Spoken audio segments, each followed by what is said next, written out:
আজকে তোমাদের সামনে হাজির হয়েছি পেঁয়াজ রসুন ছাড়া সিম্পলভাবে তৈরি করা একটা রুই মাছের দুর্দান্ত স্বাদের রেসিপি নিয়ে। দুপুরে লাঞ্চই হোক বা রাতের ডিনার, গরম ভাতে এই ধরনের রেসিপি কিন্তু খেতে অসাধারণ লাগে। তাহলে চলো এবার রেসিপিটা শুরু করি। নমস্কার বন্ধুরা, বানিস ফুড প্যাশন চ্যানেলে আবার একটা নতুন পর্বে তোমাদের সবাইকে স্বাগত জানাচ্ছি। রুই মাছের এই রেসিপিটা করার জন্য আমি মাছ নিয়েছি 8 পিস। প্রথমেই মাছগুলিকে ম্যারিনেশন করব, তার জন্য দিয়ে দিলাম পরিমাণ মতো নুন আর হলুদ গুঁড়ো। এখানে 8 পিস মাছের জন্য যতটুকু নুন হলুদ দরকার আমি ততটুকুই ব্যবহার করছি। এখন হাত দিয়ে ঠিক এইভাবে ভালো করে মেখে নেব। এতে কি হবে, নুন আর হলুদ ঠিকমতো ঢুকে যাবে। তো মাছ আমি এখানে 10 মিনিটের জন্য মেখে রেখে দেব। এদিকে রান্নাটি করার জন্য একটা কড়াই বসিয়ে দিয়েছি গ্যাসের ওপরে। কড়াইটাকে মাছ ভাজার ক্ষেত্রে খুব ভালো করে গরম করে নেওয়া খুবই দরকার, না হলে কিন্তু মাছগুলি ফিরবে না। কড়াইটাকে খুব ভালো মতো গরম করে নিয়ে পরিমাণ মতো সাদা তেল দিয়ে দিলাম। এবার সাদা তেলটাকেও খুব ভালো মতো গরম করে নেব। তেল এখানে খুব ভালো মতো গরম করে নিয়ে একে একে রুই মাছগুলিকে তেলের মধ্যে ছেড়ে দিচ্ছি। গ্যাসের ফ্লেমটাকে মিডিয়ামে রেখে আমি ভেজে নেব 3 মিনিটের মতো। 3 মিনিট পর আমি মাছগুলিকে উল্টে দিলাম অন্য সাইডে হওয়ার জন্য। এখানে দেখতেই পাচ্ছ হালকা গোল্ডেন কালার হয়ে গেছে মাছগুলি। এবার ওই সাইডটাও আমি 3 মিনিটের মতো ভেজে নিয়ে তুলে নিচ্ছি। প্রথম ব্যাচের মাছগুলি আমার ভাজা হয়ে গেছে। এবার ওই তেলের মধ্যেই দ্বিতীয় ব্যাচের মাছগুলিকে একই রকম পদ্ধতি অনুসারে ভেজে নেব।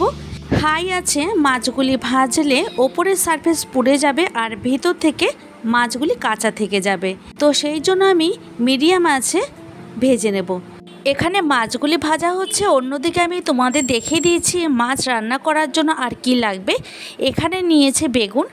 বেগুনগুলিকে আমি এখন ভালো করে একটা নাইফের সাহায্যে কেটে নেব। প্রথমে বোটাটাকে ছাড়িয়ে নিয়ে তারপর এইভাবে মাছ বরাবর কেটে নিয়ে তারপর অর্ধেক টুকরো করে কেটে নিচ্ছি। পেঁয়াজ রসুন ছাড়া এইভাবে বেগুন দিয়ে মাছের ঝোল করলে অসাধারণ লাগবে। এখানে আমি আলুর ব্যবহার করব না, তোমরা চাইলে আলুটাকে ব্যবহার করতে পারো। এখানে 8 পিস মাছের জন্য আমি 1.5 খানার মতো বেগুন ব্যবহার করব। এবার পরের বেগুনটাও একই রকমভাবে আমি কেটে নিচ্ছি। এখানে বেগুনগুলিকে কেটে নিয়েই সঙ্গে সঙ্গে একটা পাত্রের মধ্যে আমি ভিজিয়ে রেখে দিলাম জলের মধ্যে। এতে কি হবে, বেগুনগুলি কিন্তু দাগ হবে না। বেগুন কেটেই সঙ্গে সঙ্গে জলের মধ্যে ভিজিয়ে রাখতে হবে, না হলে দাগ হয়ে যেতে পারে। এখন আমি বেগুনগুলিকে ভালো করে জল ঝরিয়ে নিয়েছি। কাজের সুবিধার্থে ম্যারিনেশন করে রেখে দেব নুন আর হলুদ দিয়ে। এতে কি হবে, বেগুন ভাজার সময় কিন্তু একদমই বেশি তেলের ব্যবহার হবে না। এখন ভালো করে এইভাবে মেখে রেখে দেব।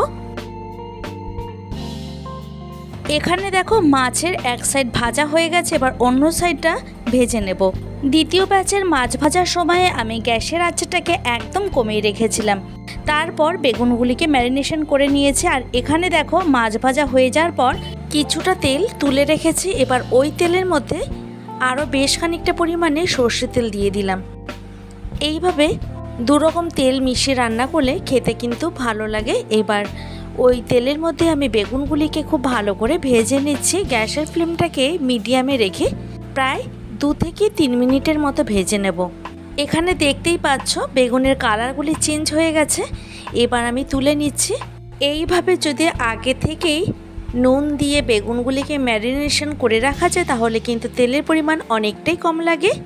আমি সবসময় চেষ্টা করি রান্নাতে কম তেল মশলা ব্যবহার করার, তো সেইভাবেই আমি রান্নাটি করছি। এবার ফোড়নে দিয়ে দিলাম গোটা জিরে।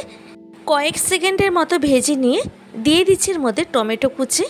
আমি এখানে একটা বড় সাইজের টমেটো ভালো করে ছোট ছোট পিস করে কেটে নিয়েছিলাম। এরপর টমেটোটাকে গলানোর জন্য দিয়ে দিলাম পরিমাণ মতো নুন। এই নুনটা দেওয়াতে টমেটোটা খুব সহজে সফট হয়ে যাবে। আচ্ছা, কালারের জন্য দিয়ে দিলাম কাশ্মীরি রেড চিলি পাউডার, হলুদের গুঁড়ো। আবারও ভালো করে নাড়াচাড়া করে নিচ্ছি। গ্যাসের ফ্লেমটাকে একদম লোতে রেখে আমি মশলাগুলিকে কষিয়ে নেব। টেস্ট অনুযায়ী লঙ্কার ব্যবহার করলাম। দিয়ে দিচ্ছি এর মধ্যে আদার পেস্ট 1 টেবিল চামচ, আর কাঁচা লঙ্কাটাও আমি এখানে 1 টেবিল চামচের থেকে একটু বেশি ব্যবহার করেছি। এবারে এই উপকরণগুলিকে খুব ভালো করে নেড়ে চেড়ে নিচ্ছি। এরপর আমি অ্যাড করব এর মধ্যে জিরের গুঁড়ো, ধনের গুঁড়ো দিয়ে দিচ্ছি পরিমাণ মতো। যেহেতু এখানে মাছের সংখ্যা একটু বেশি, তাই মশলার পরিমাণটা একটু বেশি অ্যাড করছি। এবারে সমস্ত উপকরণগুলিকে খুব ভালো করে আমি কষিয়ে নেব। আচ্ছা, মশলাগুলি যাতে নিচে থেকে না লেগে যায় তার জন্য খুবই সামান্য জল ব্যবহার করলাম। এখন এইভাবে 5-6 মিনিটের মতো মশলাটাকে ভালো করে কষিয়ে নিতে হবে। এখানে আরও 3 মিনিটের মতো আমি মশলাটাকে কষাবো। যত ভালো করে মশলাটাকে কষানো হবে ততই কিন্তু টেস্টটা ভালো হবে। এখানে দেখো মশলাটা থেকে তেলটা সেপারেট হয়ে গেছে। এই পর্যায়ে এসে দিয়ে দিচ্ছি উষ্ণ গরম জল পরিমাণ মতো। আমি এখানে প্রায় 2 গ্লাসের মতো জল ব্যবহার করছি। এবারে গ্যাসের ফ্লেমটাকে একদম হাইতে দিয়ে আমি রান্না করব। এরপর একটা লিড চাপা দিয়ে দিলাম। প্রায় 5 মিনিট পর ফিরে এসে লিডটাকে তুলে নিচ্ছে। আর এখানে দেখো গ্রেভিটা খুব ভালো মতো ফুটে উঠেছে। এবারে আমি ভেজে রাখা মাছগুলিকে দিয়ে আরও প্রায় 4 থেকে 5 মিনিটের মতো খুব ভালো করে রান্না করে নিচ্ছি। এবারে দিয়ে দিচ্ছি ভেজে রাখা বেগুনের টুকরোগুলিকে। যেহেতু বেগুনটা ভাজা আছে তাই বেশি আগে দিলে কিন্তু গলে যেতে পারে, তাই নামানোর একদম শেষ মুহূর্তে এসে আমি বেগুনগুলিকে দিয়ে আবারও ঢেকে রাখলাম।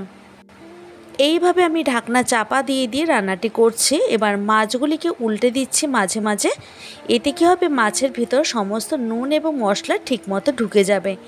খুবই সুস্বাদু এবং কম তেল মশলায় তৈরি করে নিলাম একটা মাছের ঝোলের রেসিপি। ভিডিওটি কেমন লাগলো অবশ্যই কমেন্টের মাধ্যমে জানাতে পারো। আর ভালো লাগলে প্রচুর লাইক এবং শেয়ার করার অনুরোধ রইল।